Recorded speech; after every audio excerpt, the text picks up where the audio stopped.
राधे राधे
दर्शन करे लाला बाबू प्रणाम करलें बाके बिहारी प्रणाम करे बाके बिहारी भोग लागलो সেই প্রসাদ সবাই নিলেন লালা বাবু নিলেন নিয়ে চিন্তা করছেন মন্দির তো এত ভক্ত আর সবার মাঝখানে প্রসাদের সেবা করা যায় না না না এখানে আর দাঁড়িয়ে আমি সেবা করবো না যেখানে আমি অপেক্ষা করে বিশ্রাম নিচ্ছিলাম ওই জায়গাটা বেশ নির্জন ওইখানে যাই তিনি আবার প্রসাদটা নিয়ে গোবিন্দকুণ্ডের তীরে ফিরে প্রসাদ সেবা করে গোবিন্দকুণ্ডের জল পান করে বিশ্রাম নিচ্ছেন আর এদিকে একজন বৈষ্ণব এসে লালা বাবুর সঙ্গে কথোপকথন করছেন কোথা থেকে এসেছেন লালা বাবু তার সমস্ত ঘটনা সেই বৈষ্ণবকে খুলে বললেন বৈষ্ণব ঠাকুর বলে উঠলেন বাহ তুমি জমিদার হয়ে বৃন্দাবনে এসেছো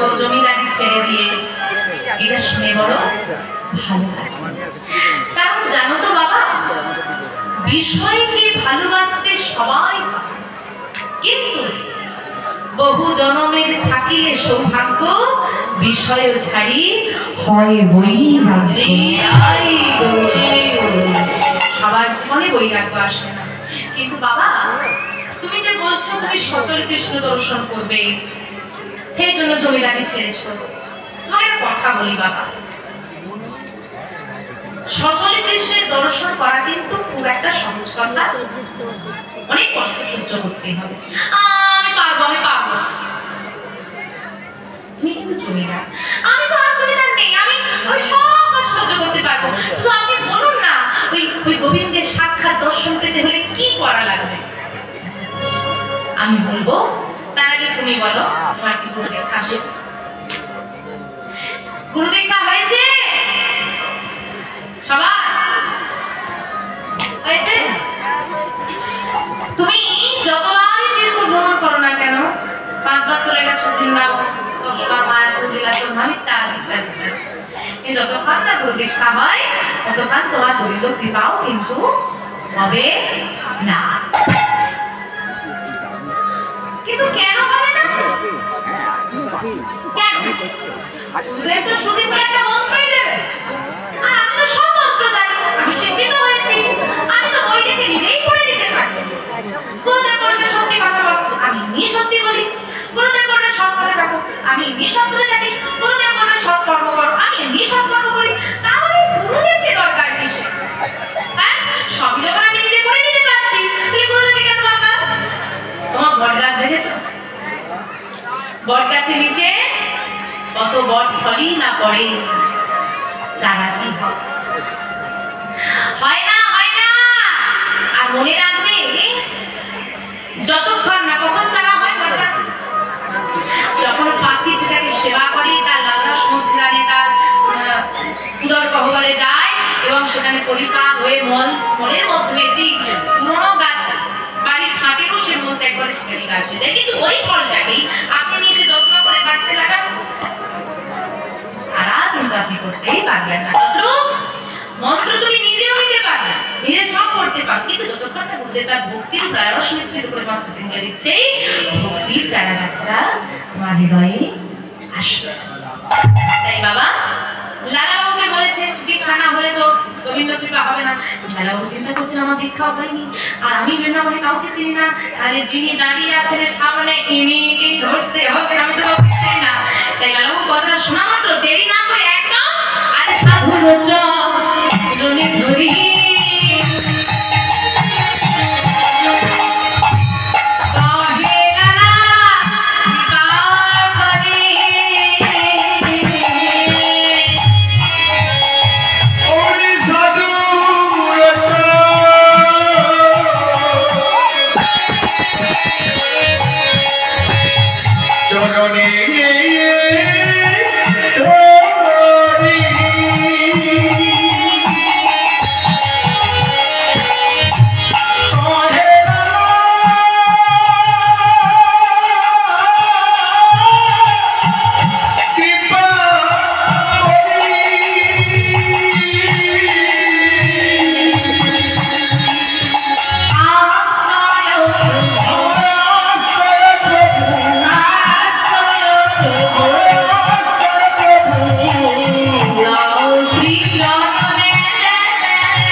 পরীক্ষা, তারপর হবে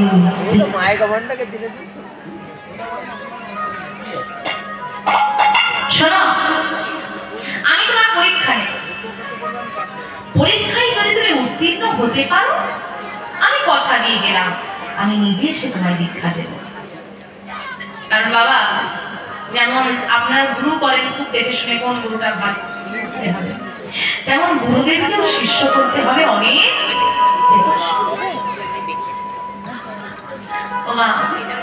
এখনকার গুরু শিষ্যরা কিরকম? সবাই নয়, তবে এখন বেশিরভাগ যেটা হয়ে গেছে, দীক্ষা হয়ে গেছে, গুরু শিষ্যের যোগাযোগ নাই। বছরে একদিন গুরুদেব যোগাযোগ করবে, পাওনাটা নেবে, এইটুকুই সম্পর্ক। এই হচ্ছে গুরুদেবের বর্তমান। বেশ কিছু গুরুদেব বেরিয়েছে না। আর শিষ্য কিরকম? শিষ্যরা তো ধরা তুলসী পাতা না, দীক্ষা হয়ে গেছে, হ্যাঁ 2 বছর কেটে গেল আর কোনো যোগাযোগ নাই। একদিন দেখা হয়েছে, পাশের জনকে দেখলো যে ও শুনছো, কি গো শুনছো, কি হয়েছে? লোকটাকে খুব চেনা চেনা লাগছে, কোথায় দেখেছি বলো তো? নতুন বাড়ি করেছে, গুরুদেবকে ডেকেছে। এখন গুরুদেব আপনি কাজটা সব কিন্তু ভালো করে একটু খুলে দেবেন, হ্যাঁ আপনার উপর সব দায়িত্ব রইল। গুরুদেব আবার আচমন করার পর বলছে একটু মন্ত্র জপ করে না, তাই তো? মন্ত্র দিয়েছিলেন বলুন তো, এখন তার মনেই হচ্ছে। গুরুদেব ভাবে আমি কাকে শিষ্য করলাম। এইরকম 4-5টা শিষ্য হলে গুরুদেবী মন্ত্র ভুলে যাবে। হ্যাঁ, আর কি করা যাবে? সমস্যা তো এখানেই বাবা, বর্তমান মানুষের ধৈর্য খুব কম। রাধে রাধে। এই হচ্ছে গুরু আর এই হচ্ছে শিষ্য। তা গুরুদেব কেমন হবে, শিষ্য কেমন হবে বলবো না, থাকবে? আইলা ঝড় লেগে গেছে, আরো বলবো।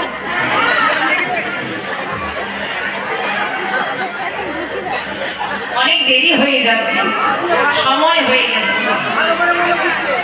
বলবো এবছর সব বলে দিলে পরের বছর আমাকে আর ডাকবে?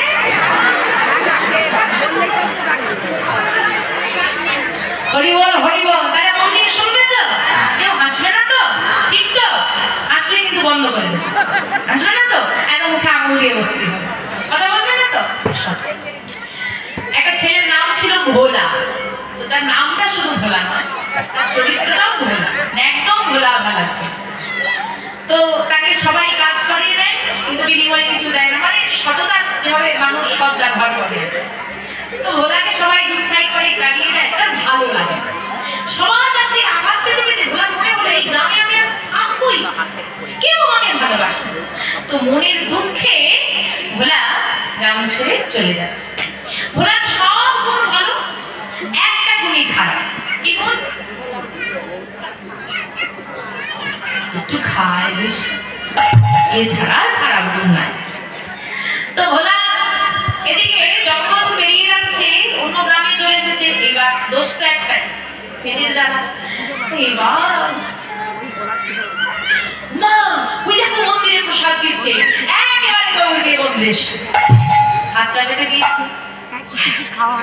এটা হলেই সেবা টেবা করে এবার চিন্তা করছে, চলে তো এলাম, খাবো কোথায়? মন্দিরে তো রোজ প্রসাদ দেবে, এই মন্দির তো আমি আর ছাড়বো না। মন্দিরের বাইরে বসে পড়েছে। এখন মন্দিরের বাড়ি থেকে বসে থাকে, এইখানে চালু করে চালু করে নিয়ে তো মন্দিরের সমস্ত বাবাজিরা থাকে, এখন চালু করে নিয়ে এইখানে পরিষ্কার কর, একটু জল খুলে। তো গুরুদেব দুদিন লক্ষ্য করেছে ছেলেটাকে, মন্দিরে যিনি গুরুদেব তিনি দেখে বলছে, সম্ভব নাম কি? আমার নাম বললাম। বাড়ি কোথায়? আমার বাড়ি কাছে। বল না বাবা, দেখো আমাকে সবাই কেমন দুচ্ছাই করে, কেউ ভালোবাসে না। তোকে তো এত কাজ করায় সবাই, তো রাগ হয় না? না না, কাজই তো করিয়েছে, রাগ কিসে? আমার তো কাজ করতে ভালোই লাগে, শুধু দোষ আমার একটাই, একটু খাই তো বেশি, সবাই আমাকে কেমন করে বলে। আচ্ছা তুমি বলো তো, খাওয়াটা কি অপরাধ? না বাবা, খাওয়া তো অপরাধ না। তুমি তোমার কাছে আমাকে রাখবে, পেট শুধু আমাকে পেট ভরে খেতে দেবে, তোমাদের সব কাজ আমি করে দেবো। আমার তো কেউ নেই, আমাকে রাখো না। এমন বলেছে। আচ্ছা কিন্তু মন্দিরে থাকতে যে দীক্ষা নিতে হবে, যা দিতে হয় আমাকে দিয়ে দাও তো, আমি সব নিয়ে দেবো। তো দীক্ষা হয়ে গেছে, ভোলা মন্দিরে থাকে, সকাল থেকে রাত পর্যন্ত যার যত কাজ, কোনো না সবাই করে দেবে, একটু খাই বেশি, তাতে কোনো অসুবিধা নেই। এভাবেই চলছে। কিছুদিন পর ঘুম থেকে উঠেছে ভোলা। তো ঘুম থেকে উঠে ভোলা প্রতিদিন দেখে যে মন্দিরের ব্যবস্থাটা সব হয়ে যায়, রন্ধন সন্ধন শুরু হয়ে যায়, সময় মতো গোবিন্দের ভোগ লাগবে। তো রান্না বান্না বন্ধ। কি গো আজকে কি হয়েছে তোমাদের এখানে, রান্না বান্না বন্ধ কেন? কি আজকে কি হয়েছে? কে দোষী? আর যে দোষী হয়েছে হয়েছে, না ওই একজনের দোষীর জন্য সবাই না খেয়ে থাকবো না? বলে দেখো বাপু, কে দোষী হয়েছে আমি বলতে পারবো না, এটুকু বলতে পারি আজকে কিন্তু মন্দিরে কেউ সেবা করবে না, আর যারা সেবা করবে তারা কম সেবা করবে। ব্যাপারটা তো ভালো ঠেকছে না। না না না, গুরুদেব, ও গুরুদেব, ও গুরুদেব, কি হয়েছে? সবাই চিন্তা করছে, ওই যে ওরা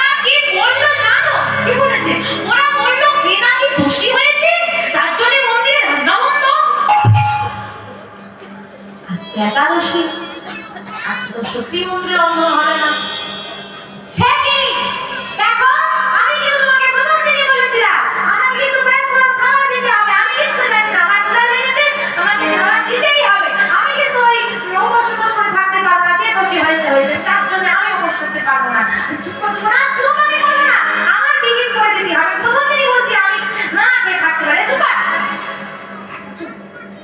আজকে হবে না, আমি কি খেয়ে থাকবো? একটা কাজ কর, গুরুদেব তো সবাইকে তো মানিয়ে নিয়ে চলতে হবে, ব্যবস্থাটা একটা করতেই হবে। ছেলে তো একদম মন্দির মাথায় তুলেছে। শোন, এনে আটা এনে আলু, জঙ্গলে চলে যা, রুটি করবি, সবজি করবি, সেবা করবি, সন্ধ্যের আগে ফিরে আসবি, ঠিক আছে? তাহলে শোন, কাউকে বলবি না। আচ্ছা আচ্ছা ঠিক আছে ঠিক আছে। এই শোন, গুরুদেব কেমন হবে দেখবি, সেবা তো তুই করবি, সেবা করার আগে এই যে আমাদের প্রভু আছে শ্রীরামচন্দ্রের মন্দির, তো তোর তো প্রভু, তা তুই সেই তোর প্রভুকে ডেকে আগে সেবা দিবি, তারপর তুই সেবা করবি। দুজনের কি একটু আটাতে হবে? দাও আরেকটু দাও। ছেলেকে তো বোঝানো মুশকিল। আচ্ছা ঠিক আছে, তাই নেই। এবার আটা নিয়ে ভোলা এসেছে জঙ্গলে, সুন্দর করে চালু করিয়ে রান্না করেছে, রুটি গেছে পুড়ে। অতটুকু ছেলে রান্না তো করেছে কোনো, এখন অনেক বেলা হয়ে গেছে, আর এদিকে ভোলা খুব ক্ষুধাও লেগেছে। ডাকবো কখন, আসবে কখন, সে সেবা করবে কখন, তারপর আমার একটা কাজ করি, আগে দুজনের সাজিয়ে ফেলি, হ্যাঁ, তারপরে ডাকবো, এসে গেলে দুজনে একসঙ্গে বসে, সেই তো সেবা করতে হবে। একা একা কেন করে সেবা করবো? দুজনে সুন্দর করে সাজিয়ে ফেলেছে, হ্যাঁ, পাতায় করে সুন্দর করে সাজিয়ে, এবার পাতা দিয়ে আবার আসন করেছে, এবার আসন করে ডাকছে, প্রভু শ্রীরাম এসো, প্রভু শ্রীরাম এসো, রঘুপতি রাঘব। আমাকে তো আর লাগবে, রঘুপতি রাঘব রাজা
কি হয়েছে জানো, আমার রুটিগুলো পুড়ে গেছে বলে না আসছে, এবার বুঝেছি।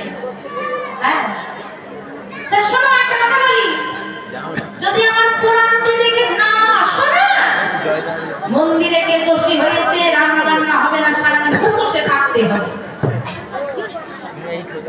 ভগবানকে ডাকছি গো, ভক্তের ডাক দেখো কতটা মন সরল, বলছে যে আমার পোড়া রুটি দেখে না আসো, তাহলে সারাদিন উপোস, মন্দিরে কে দোষী হয়ে গেছে, রান্না বান্না হবে না। তো ভগবান এসে হাজির হয়েছে, ভগবান এসে হাজির হয়েছে। বা রাম বা দিশি জানকী।